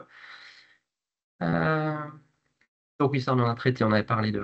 Alors, j'ai euh, une question de Clément qui dit: Je repose ma question non abordée en cas de pose au nu extérieur. Doit-on recréer un Rojingo? Alors, euh, oui, de toute façon, ce qu'il faut surtout conserver, c'est la notion de rejet de l'eau en fait au nu extérieur du mur. Donc, on doit avoir, si on est équipé d'une bavette métallique et ainsi de suite, un 25 mm de retour en définitive jusqu'au sous la menuiserie pour pouvoir effectivement faire la notion d'évacuation par le biais d'un appui. Euh, ou moins d'un habillage aluminium, mais il faut qu'on ait minimum 25 mm de remontée entre la pièce d'appui et la menuiserie. Donc, en définitive, si votre menuiserie a un retour de 25 mm et prévoit l'encastrement de cette pièce d'habillage, j'ai envie de vous dire, peut-être pas nécessairement, d'accord, mais par contre, dans la majorité des cas, c'est pas le cas, donc il faudra effectivement un Rojingo pour qu'on ait bien ces 25 mm depuis de bas de la menuiserie jusqu'au niveau de la pièce d'appui. Avant que tu prennes une autre question, oui, hein, la webconférence a été enregistrée et je répète, on met le replay la semaine prochaine, fin de semaine prochaine ou la suivante. Euh, Sur ossature bois, faut-il retourner en l'isolant en tableau, sachant que je dois installer des volets battants? Si vous avez un précadre, rien ne vous empêche de le mettre. Ça va être dans l'installation du gond où il va falloir avoir l'ingéniosité pour que, voilà. Dans le cadre d'une maison ossature bois, tout va dépendre où se situe la menuiserie. Si la menuiserie est au nu du mur ossature bois en lui-même et que vous avez un complément d'isolation en fibre de bois qui vient, eh ben, il peut tout simplement mordre sur la menuiserie de 2 à 3 cm, l'isolant extérieur, hein. Alors, toujours en étant désolidarisé, l'isolant n'a pas le droit de toucher la menuiserie, mais avec 5 mm de désolidarisation. Et puis après, bah, au moyen de fixation sur l'ossature en elle-même pour aller mettre le volet battant éventuellement. Donc en fait, tout dépend où se situe la menuiserie dans le cadre de l'ossature bois. Malheureusement, on le voit encore aujourd'hui, même sur les ossatures bois, des poses en applique intérieure des menuiseries. Ouais, j'ai toujours un peu du mal parce que là, du coup, on décale la menuiserie du plan thermique, en quelque sorte, pour pouvoir l'avoir au nu intérieur. Donc, en fait, tout va dépendre en fait, de la position de la menuiserie. Retour d'ITE sur bois alu, est-ce qu'il y a un risque d'obstruction de la ventilation de la lame d'air sous capot? Est-ce que- Alors, qu'on soit très clair, les menuiseries bois alu que vous avez vues là, avec le complément d'isolation, n'ont pas d'aluminium sur la zone qui est prévue à être isolée. Donc attention à ce que, voilà, menuiserie bois alu, suivant le type de capotage, non. Après, du moment qu'il est ventilé, il n'y a pas de risque particulier à ce niveau-là. Il ne faut pas obturer la ventilation, à la limite, au pire, au niveau de ce capotage. Alors je réponds à une question puisqu'on l'a déjà eu dans le cadre du Rex. Enfin, nos enquêteurs ont déjà rencontré ce problème plusieurs fois. Je rencontre beaucoup de menuiseries PVC avec entrée d'air extérieur réalisée par suppression du joint entre le cadre et fenêtre. Est-ce conforme? Non, c'est pas conforme, puisque forcément on est incapable bah déjà on détruit le rôle de l'étanchéité du joint, et puis on est incapable de gérer comment j'allais dire, le débit d'air en fait donc non, c'est pas conforme. Vous avez une photo, Alors, d'ailleurs, on a une peut-on photo mettre, commentée pour sensibiliser sur ce sujet. On voit le joint qui a été au cutter qui a été coupé. peut-on mettre des entrées d'air sur des menuiseries anciennes qui sont classées? Ah, ça, c'est une très belle question. Euh, alors, j'ai envie de vous dire que qu'est-ce qu'on appelle bâtiment classé? Un bâtiment qui est classé n'est pas soumis à la réglementation thermique. Donc, à vrai dire, l'application de la RT existant ne lui sera pas opposée. Ce pour autant faire, s'il y a un besoin de ventilation, effectivement, c'est quand même dommage de s'en passer, quoi. Euh, En fait, là, c'est l'architecte des Bâtiments de France qui peut répondre à la question, quoi, hein. Après, si c'est un besoin sanitaire, c'est ce qu'il faut arriver à lui faire entendre. S'il y a une notion de problématique d'humidité à l'intérieur du bâtiment et que le bâtiment se met à pourrir à cause de ça, par le fait qu'il n'y ait pas d'entrée d'air, il faut faire entendre aux gens des Bâtiments de France qu'il est important de ventiler, effectivement, et que du coup, il va falloir intégrer dans une menuiserie, donc du coup, bois, parce qu'il y a certaines menuiseries. Tout à l'heure, Samuel a fait le rappel, hein, la création de ventilation, de mortaises de ventilation dans des menuiseries est tout à fait possible dans certains cas, mais dans certains cas, il est absolument impossible. On est obligé de changer les ouvrants. Donc là, il faut regarder. Mais là, sur un bâtiment qui est classé, du coup, bah, là, c'est une discussion avec les architectes du bâtiment de France. J'aurais du mal à me situer à eux, mais il faut leur faire entendre raison sur les questions sanitaires et les questions de mise en danger de la pérennité de l'ouvrage par absence de ventilation. Donc il faut jouer un peu sur la corde sensible dans ces cas-là. Alors, est-il possible de rappeler que les volets roulants en pose Renault ne sont pas compatibles avec les entrées d'air sur les menuiseries? Oui, c'est effectivement ce qu'on a évoqué avec Samuel aussi, et c'est pour ça que je présentais un élargisseur de dormant, mais qui se positionne en main poste et qui permet effectivement de ne pas poser de problème à ces niveaux-là. Et c'est pour ça que toutes les solutions que j'ai présentées jusqu'à maintenant, elles ne présentent pas ce sujet, effectivement, du volet roulant qui est rapporté après, volet roulant Renault qui est rapporté après la mise en œuvre de fenêtres dites classiques et qui vont souvent effectivement poser problème à ces niveaux-là. Il faut effectivement absolument éviter de poser un volet roulant Renault collé à la fenêtre parce que du coup, bah, oui, effectivement, on n'a plus de ventilation à l'intérieur du logement. Est-ce que tu vois des choses, toi Alors, j'ai vu un sujet pariétodynamique, mais il me semble. Alors, j'ai un petit trou de mémoire, mais je crois que dans le MOOC, il me semble qu'on a une petite séquence sur le sujet. Je ne sais pas si toi, tu as des éléments, si ce sujet-là, tu le connais ou si tu as des éléments à donner. J'aurais du mal à répondre d'un point de vue purement thermique sur le parétodynamique. C'est pas un sujet sur lequel je me suis énormément penché, donc j'éviterai de dire des bêtises là-dessus. Ok. D'accord. On me fait un rappel en disant que le calfeuvrement du précade doit être fait par rapport aux grosses œuvres et solidaire et étanche aux grosses œuvres. Oui, bien évidemment. Le précadre doit être effectivement totalement étanche par rapport aux grosses œuvres. Si on veut considérer que la menuiserie vient se positionner sur le précadre, il faut bien entendu que le précadre en lui-même le soit. Les préconisations précadre en CL4 pour une pose en tunnel au nu extérieur. Ouais, ok. Hum,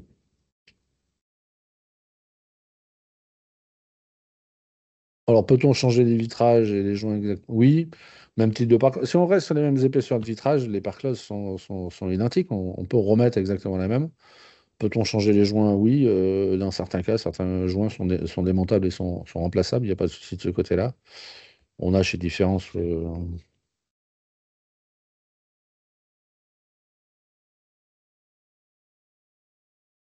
les mastiques sur certains supports, oui, effectivement. Non, je vois.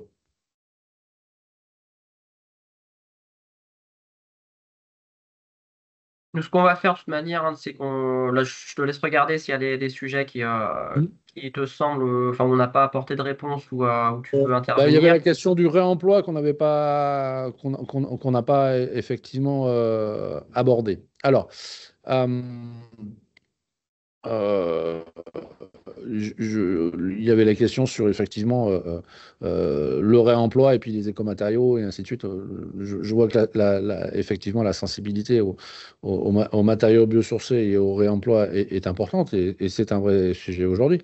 On a présenté des solutions qui permettent d'atteindre des seuils de performance qui sont tout à fait honorables et avec des produits qui ne sont pas effectivement les meilleurs du marché, mais qui sont issus quand même du recyclage. Et puis des solutions techniques qui sont beaucoup plus simples avec du bois. Pour ce qui est du réemploi de la menuiserie, oui, dans certains cas, mais encore une fois, quel est le seuil d'atteinte de volonté de performance? Même si on sait que la menuiserie, intrinsèquement en parlant, ne va pas faire la révolution globale sur la maison, elle joue quand même un rôle important concernant la performance globale de la maison, même si en moyenne, elle n'est qu'une vingtaine de pourcents des perditions globales du bâtiment. Cependant, on a plusieurs points de vigilance à avoir vis-à-vis du réemploi. C'est du coup quel est le classement AEV, difficilement détectable, bien évidemment, hein, vous imaginez bien, mais du coup quel est le niveau d'étanchéité de la menuiserie qui va être reposée pour pas générer d'inconfort lié plus à des courants d'air qu'autre chose. Et après, bah, il y a la notion d'assurabilité des éléments. Est-ce que du coup, je dois une garantie décennale sur ma pose? Oui. Une garantie de bon fonctionnement de la menuiserie sur 2 ans, bah, là, la question se pose aussi de ce point de vue-là. Certainement que non. Mais après, effectivement, on peut très bien imaginer faire du réemploi. Tout va dépendre, encore une fois, le seuil de critères de performance et surtout quelle est notre capacité à assurer l'étanchéité à l'eau. On rappellera quand même que la menuiserie, l'intégration de la menuiserie est quand même une cause de pathologie d'intégration, enfin de risque d'infiltration d'eau à l'état liquide quand même relativement importante. Donc si on s'assure qu'effectivement on a une menuiserie qui est bien étanchée, qu'on est capable de réassurer l'étanchéité d'une façon parfaite et qu'on ne va pas générer d'inconfort à l'intérieur, sans trop de problèmes, être capable de qualifier la performance d'une menuiserie qu'on aurait démontée pour en certifier la performance thermique, ça devient quand même déjà plus compliqué. Tout dépend en fait ce qu'on recherche en définitive, mais le réemploi sur les menuiseries, pour moi, est tout à fait possible. La question d'assurabilité se posera toujours sur les questions de réemploi. En tout cas, en termes d'assurabilité, en termes de critères de performance, bah, certainement que non, quoi. Mais c'est tout à fait possible. Et encore une fois, un point de vigilance sur le réemploi. Voilà, nous, je sais qu'à la QC, on y travaille. Moi, je ne suis pas spécialiste sur le sujet, donc je ne vais pas du tout intervenir sur ce sujet-là. Mais la question de la responsabilité, notamment, voilà, elle est très, très, très forte. Et du coup, je vous invite vraiment à rester vigilant sur ce sujet qui avance hein, sur le réemploi. Mais là, du coup, c'est vrai que sur l'objet de cette webconférence, on ne va pas apporter plus de réponses que ça, parce voilà, il faut avoir des réponses qui soient bien robustes, claires et documentées. Donc, mais je prends bien en considération ces questions-là et à la QC, on y travaille. As-tu pu avoir d'autres questions? Est-ce que tu as vu d'autres questions Il y avait peut-être plusieurs types de questions sur les mousses imprégnées, les sujets de calfeutrement, rôle du mastic, silicone. Je ne sais pas si en quelques mots tu peux redonner des. Alors, euh, oui, effectivement, aujourd'hui, les mousses pré-imprégnées correspondent à, à des produits qui correspondent en définitive à un certain type de pose et qui permettent effectivement de ne pas avoir besoin d'utiliser des mastiques de classe 1. Bon, cependant, à l'utilisation, il faut que la mise en œuvre soit assez simple pour pas qu'on ne vienne dégrader en définitive ces mousses préimprégnées au moment où on va poser la fenêtre. La menuiserie fait un certain poids et que si on n'a pas assez de jeu latéral sur les menuiseries, on sait qu'on a un jeu mini de 5 mm autour d'une menuiserie, mais travailler sur des menuiseries lourdes avec simplement 5 mm de jeu autour de la menuiserie va faire que d'utiliser des mousses préimprégnées pour de la pose en tunnel est quasi impossible. Donc du coup, dans ces cas-là, on va travailler plutôt, nous, généralement avec des jeux de l'ordre de 15 mm. Ces 15 mm correspondent aussi à la notion d'épaisseur de parement qu'on va pouvoir venir intégrer au droit de la menuiserie sans venir contre la menuiserie, mais bien passer latéralement aux menuiseries. Donc ça nous laisse plus de latence pour travailler et permet en plus de travailler avec des produits éventuellement comme ça qui n'auront pas de besoin de complément avec effectivement des mastiques. Après, lorsque c'est compliqué justement d'intégrer la menuiserie de façon assez simple, sans altérer effectivement ces mousses préimprégnées, eh ben, il existe encore une technique qui est quand même pas jeune aujourd'hui, hein, mais le fond de joint et le mastic est quelque chose qui nous permet aujourd'hui d'arriver à des choses qui, en termes d'efficacité, sont relativement pertinentes de ce point de vue-là. Se posera qu'une question, le mastic avec le fond joint côté extérieur sur un précat de bois et menuiserie bois, en termes de, on va piéger en définitive le transfert de vapeur d'eau sur ces zones-là. Est-ce qu'on ne va pas créer une humidification des éléments sur ces trucs-là? On peut se poser effectivement la question. Dans ces cas-là, on sera plutôt du côté intérieur avec un fond de joint et un mastic du côté intérieur pour éviter justement qu'on ait dans cette zone-là une pénétration de la vapeur d'eau sur cette zone-là, et plutôt un adhésif côté extérieur, un adhésif par pluie qui lui va faire effectivement le boulot.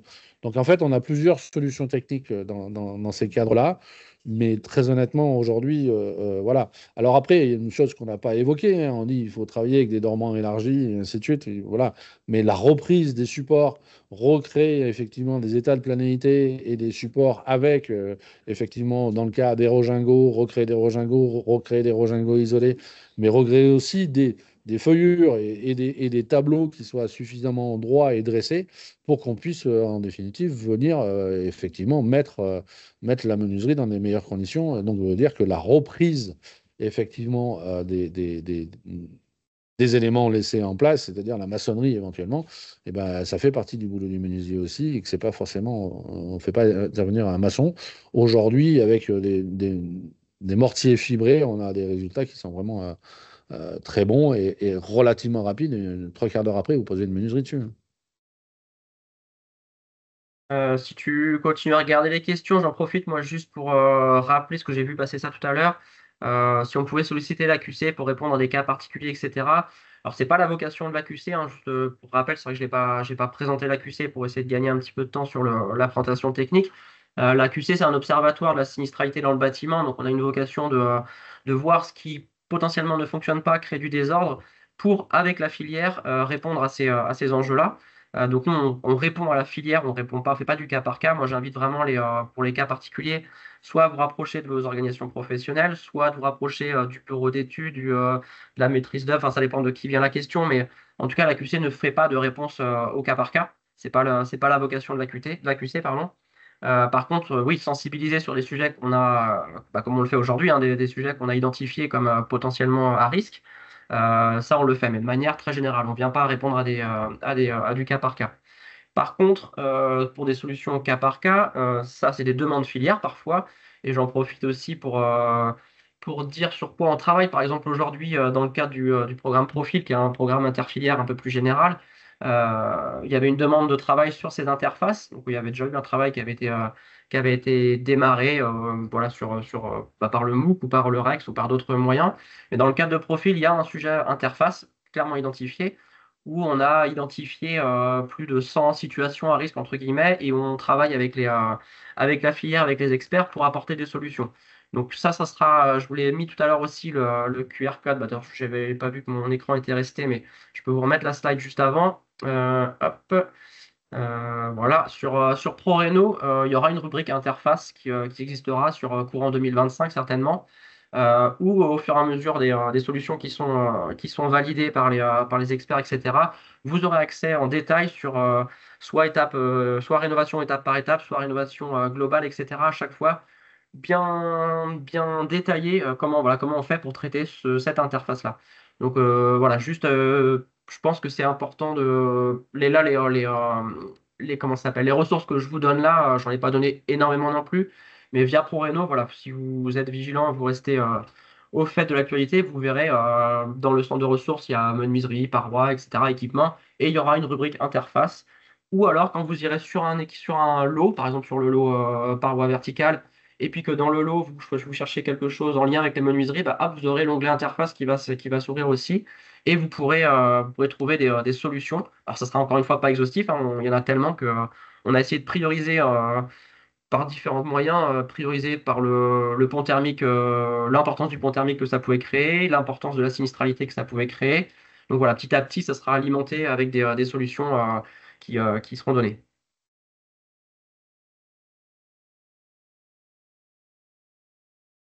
Je crois qu'on a fait un peu le tour des Un questions. peu le Alors, je tour sais du pas si sujet, ok, super. Et on a bah fait le tour écoute, du sujet. Je ne sais pas si quelqu'un avait encore une question auquel on n'a pas répondu. Il peut à la limite lever la main et puis dire ah ben non, vous n'avez pas répondu à celle-là.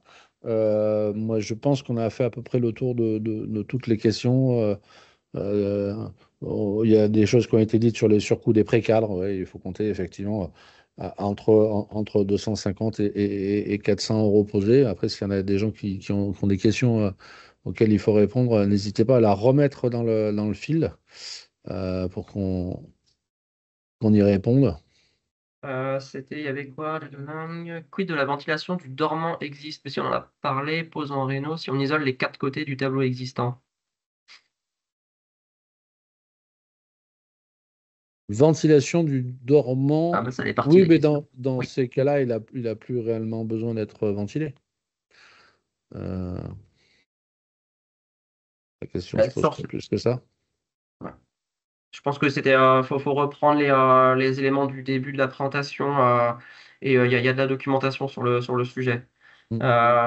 On s'était donné 13h30, donc on va quand même regarder les questions. Nous, on se sert aussi on essaye de balayer un petit peu tous les sujets. Si vraiment on identifie nous des sujets qui n'ont pas été traités et qui sont une demande récurrente, ça fait partie du choix après des thématiques de nos webconférences. Voilà sur quel sujet on va. Là, clairement, sur les interfaces menuiserie, on avait beaucoup de questions, donc on avait fait ce choix de faire cette webconférence aujourd'hui. Ça va orienter aussi le choix des prochaines. Donc, on va regarder tout ça. Et du coup, bah, Sylvain, moi, je te remercie beaucoup pour ta participation. Voilà, on a fait un petit tour d'horizon du sujet, donc c'était chouette. Et puis, alors, j'ai pas encore de date, mais donc, au courant de l'année 2025, il y aura d'autres webconférences dans ce format-là. On fait aussi des webconférences sur des sujets outre-mer. Je ne sais pas si vous les avez vues. Vous avez accès aux autres webconférences aussi hors programme phare qui existent, qui ont traité plein de sujets différents. Donc n'hésitez pas à aller regarder tout ça. Et puis bah, je vous dis à bientôt du coup. Voilà. Merci Sylvain. Merci à vous, merci Samuel. Et puis, bah, écoutez, merci pour vos retours et bonne fin de journée. Bonne journée. Au revoir.